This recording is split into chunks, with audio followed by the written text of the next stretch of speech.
This is an embarrassing story. I've never told it publicly. You're not gonna start jimmying me? Jimmying you? You know, that weird therapy you do outside of the office that Paul hates? Jimmying though, huh? I like that. Dear God. Looking back at season 1, what scene really felt defining to you for your character? The scene that felt the most important and vital to me, weirdly, is a very little scene, but it's a scene where Jimmy finds the photo album that his wife had been keeping, and he's flipping through it, and it's all of the memories of their relationship, and then he gets to the next page, and it's just blank. I get emotional thinking about that scene. It was mostly improv. I think it was just written that he finds the photo album and starts flipping through it. And I remember saying, because I felt it at the time, That's all we get. But it was so fun. that to me is sort of what Jimmy's journey in season 1 was about, of some acceptance of this terrible loss that he had. I really love the scene where Paul shows up for Gabby at the end of last season when she's doing her job interview. Hire her. She's a brilliant therapist. I think she's really nervous, and I think Paul tends to coddle Jimmy a bit more in the office. And so it was really nice that Paul showed up for her in that way. And I think that was a moment where Gabby was really like, oh, my hero, you know, which is really nice. So I think that was really defining, and I think she gives a really big, like, earnest smile in that. What a strange man. Yeah, and he's super mean too. Harrison Ford's character coming through, you know, for Jessica Williams' character when he shows up at the college and says what he really thinks of her. Because a lot of my shows are about mentorship. And I think one of the things that we all crave, whether it be from a teacher, a parent, a loved one, a friend, is, man, the gift of getting to hear what someone really thinks about you. To me, that's if we can hit that sweet spot of being funny and having some pathos and giving people those scenes, that's kind of the stuff I want to write. I have so many questions. Are you a secret chef? Do you like cook here? Can you teach me? You want the potatoes or not? Early on in season 1, when she has that talk with Gabby and I confront her and say, you said I was just a mom. You said, oh, she's such a mom. You are a mom. You didn't mean it as a compliment. I think that was defining for Liz, because I think she realized that she has more work to do. She has to find a passion. I also think the writers then leaned into Liz's vulnerability, which has been really satisfying to play this year. It would definitely be the conversation that Sean has with Jimmy and Paul before he's getting ready to leave Jimmy's house. What am I supposed to do?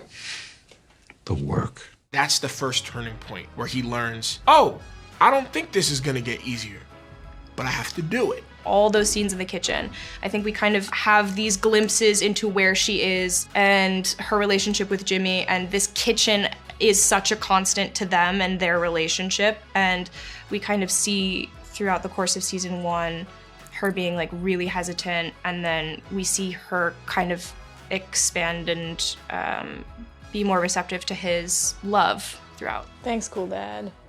Who in the cast does the best Harrison Ford impression? Everybody has their own version of it, but I will tell you this, Jason is the only one that not only does it to his face, but does it to his face on the show. I think Jason has the best Harrison. Oh, you know what? No, Michael does a really good Harrison Ford as well, but mine's not bad. It's none of your business.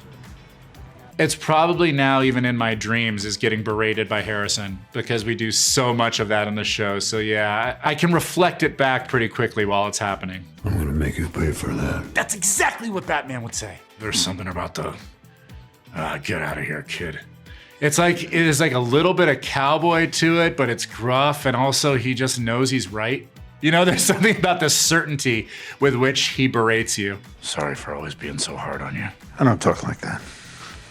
In season 1, Alice puts on Phoebe Bridgers to really get her emotions out. What music do you go to let your emotions out? Ooh, what a great question. Van Morrison's Astral Weeks is sort of like my anchor album. I remember hearing it when I was in high school, thinking like, this is reflective of what the inside of my heart and mind feel like. So I go back to that one a lot. Yesterday, I was listening to a bunch of Belle and Sebastian. Get Me Away From Here, I'm Dying, which I used in Forgetting Sarah Marshall. Always gets me.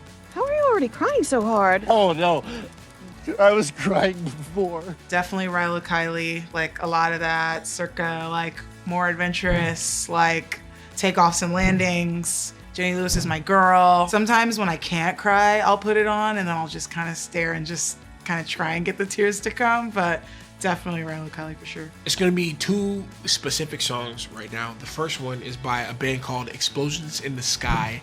The track is Your Hand in Mine. And there's no words. It's like 8 minutes. It's just like a wash. The other one is going to be Cavalier by James Vincent McMorrow. And when the trumpets kick in on that song, so do my tear ducts. Capturing a moment and then moving on. That's the beauty of this. You know, it's funny, if I'm feeling blue, I don't really like to listen to music. I know I'm in a good place when I'm blasting music. I think if I'm in a good mood and want to dance, I will definitely put on some Arcade Fire or just anything. Like as a family, we like to drive in our car. Everyone gets to have a chance at DJing, or else, I mean, I'd like to do it all the time, but they don't let me. And then we all scream the words of every song. That's my kind of outlet.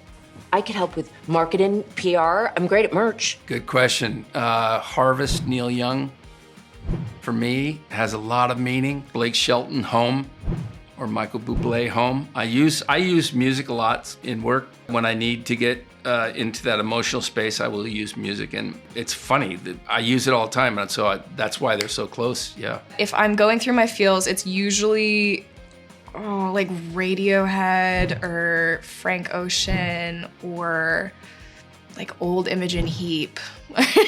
That's probably a good trifecta. You can't even hear the music. I know, I just wanted to be a part of it so bad. It's Barry Manilow. I know that you might think I'm saying that ironically, but I am an unironic Fanilow. But if I'm feeling the feels, it's Manilow all the way. A little Mandy, maybe Weekend in New England, Daybreak. Those are the things that really get me going. I know you're nodding. I can see you nodding, and you have no idea what these songs are. I know you don't. I can tell, Hannah, that you don't know what I'm talking about. I want you to do me a favor and go to Barry Manilow Essentials. Just spend a little time listening to a few of the songs. You will cry. My daughter is an awesome musician, and she writes songs about her life. Body Bag, Everybody Loves You, they're awesome songs. This is an embarrassing story. I've never told it publicly. So when I go to her concerts, I wear Charlotte Lawrence merch, and I sometimes get emotional and sing along and cry a little bit. And I didn't realize until recently that no one in the audience knows I'm her dad. They just think I'm a weird 55-year-old that gets super emotional. They immediately back away from me and stuff, and then I have to be like, no, it's cool, I know her. Hey, Brian. It's on a hike with my dad. That's Jimmy.